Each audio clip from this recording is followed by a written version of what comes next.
உங்கள் பெற்றோர்கள் உங்களை அழைக்கும் சத்தம் கேட்டு அவர்கள் சொல்வதை செய்யக்கூடாது என்பதற்காக கேட்காதது போல எப்போதாவது நடித்திருக்கிறீர்களா?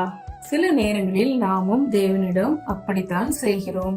வேதாகமம் வாசிக்கிறோம், பிரசங்கங்களை கேட்கிறோம், வசனங்களை மனப்பாடம் செய்கிறோம்.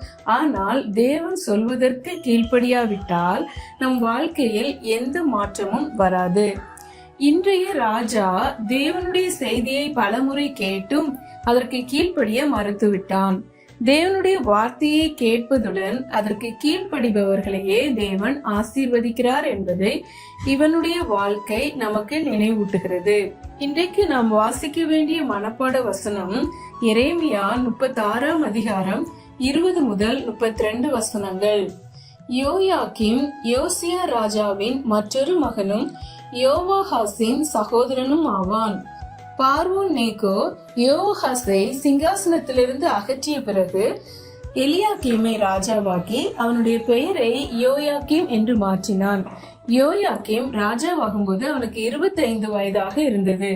அவன் எருசலேமில் 11 வருஷங்கள் ஆட்சி செய்தான்.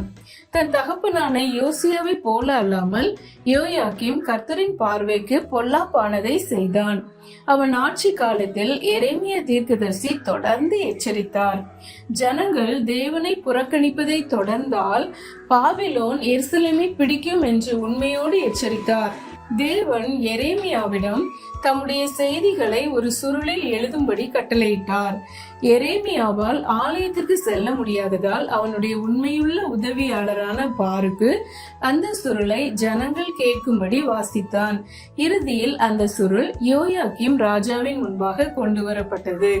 அதை வாசிக்க வாசிக்க ராஜா ஒரு அதிர்ச்சிகரமான காரியத்தை செய்தான். மனம் திரும்புவதற்கு பதிலாக அமைதியாக ஒரு பேனா கத்தியால் அந்த சுருளை துண்டு துண்டாக வெட்டி அது முழுவதும் எரியும் வரை அடுப்பில் இருந்த நெருப்பில் தூக்கி போட்டான். ஆனால் சுருளை அழித்ததால் தேவனுடைய செய்தியை அழிக்க முடியவில்லை. அதே வார்த்தைகளோடும் கூடுதல் எச்சரிக்கைகளோடும் மற்றொரு சுருளை எழுதும்படி தேவன் எரேமியாவிடம் கூறினார். யோயாக்கீம் தொடர்ந்து தேவனுக்கு விரோதமாக நடந்தான். இறுதியில் பாபிலோன் யூதாவின் மேல் படையெடுத்து வந்தது. இந்த சிக்கலான காலத்தில் அவன் மரித்தான். அவனுடைய மகன் யோயாக்கீன் அடுத்த ராஜாவானான். இன்று நாம் கற்றுக்கொள்ளும் பாடம், நாம் யாரும் வேதாகமத்தை கொளுத்த மாட்டோம். ஆனால் சில நேரங்களில் அதை வாசிக்காமல் அலட்சியப்படுத்துகிறோம். மேஜை மேல் பூட்டப்பட்டு கிடக்கும் வேதாகமம் நம் வாழ்க்கையை மாற்ற முடியாது. வாசித்துவிட்டு அதற்கு கீழ்ப்படியாமல் இருப்பதும் அப்படித்தான். தேவனுடைய வார்த்தை நம்மிடம் மன்னித்து விடு என்று சொல்லும் போது நாம் மன்னிக்கிறோமா? உண்மையை பேசு என்று சொல்லும் போது உண்மையை பேசுகிறோமா? மற்றவர்களிடம் அன்பாய் இரு என்று சொல்லும் போது அன்பாய் இருக்கிறோமா? கீழ்ப்படுதலே தேவனுடைய வார்த்தையை நம்மிடம் ஜீவனுள்ளதாக்குகிறது. யோயாக்கீம் தேவனுடைய செய்தியை அழிக்க முயன்றான். ஆனால் தேவனுடைய வார்த்தையோ அழியாமல் நிலை நின்றது. இன்றைக்கு உலகம் முழுவதும் நூற்றுக்கணக்கான மொழிகளில் லட்சக்கணக்கான வேதாகமங்கள் அச்சிடப்படுகின்றன. ஏன் தெரியுமா? தேவனுடைய வார்த்தை என்றென்றைக்கும் ஜீவிக்கிறது. அவருடைய சத்தியத்தை யாராலும் தடுக்க முடியாது. இன்று நாம் கற்றுக்கொள்ளும் முக்கியமான பாடம், வேதாகமத்தை வெறும் புத்தகமாக வாசிக்காதீர்கள். வேதாகமம் உங்கள் இருதயத்தை ஆராய்ந்து கீழ்ப்படிதலின் மூலம் உங்கள் வாழ்க்கையை மாற்ற இடம் கொடுங்கள். இன்று நாம் மனப்பாடம் செய்ய வேண்டிய வசனம் யாக்கோபு 1 அதிகாரம் 22 வசனம். அல்லாமலும் நீங்கள் உங்களை வஞ்சியாத படிக்கு திருவசனத்தை கேட்கிறவர்களாய் மாத்திரமல்ல அதன்படி செய்கிறவர்களாயும் இருங்கள். இன்று நம் ஆவிக்குரிய வளர்ச்சிக்காக நாம் செய்ய வேண்டிய காரியம், வேதாகமத்தை வாசிப்பதற்கு முன், கர்த்தாவே, இன்று நான் கீழ்ப்படிய வேண்டிய ஒரு காரியத்தை எனக்கு கற்றுத்தாரும் என்று ஜெபியுங்கள். வாசித்து முடித்ததும் நீங்கள் செய்ய வேண்டிய ஒரு நடைமுறை செயலை எழுதி வையுங்கள். அறிவு சார்ந்த வளர்ச்சிக்காக இன்று நாம் செய்ய வேண்டியது, ஒரு வேதாகம குறிப்பேட்டை பயன்படுத்த தொடங்குங்கள்.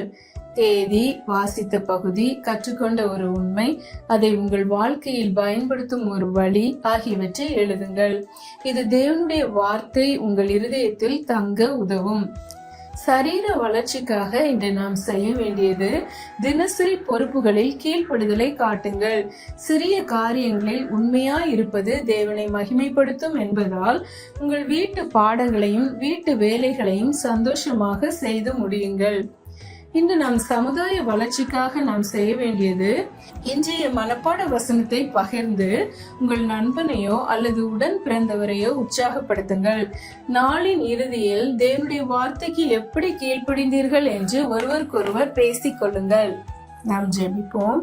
அன்பு தகப்பனே, இந்த வேலைக்காக உமக்கு நன்றி ராஜா. அப்பா, வேதத்தை வாசிக்கிறவர்களாக மட்டுமல்ல, அதற்கு கீழ்ப்படிந்து நடக்கிறவர்களாக எங்க ஒவ்வொருவரையும் மாற்றும்.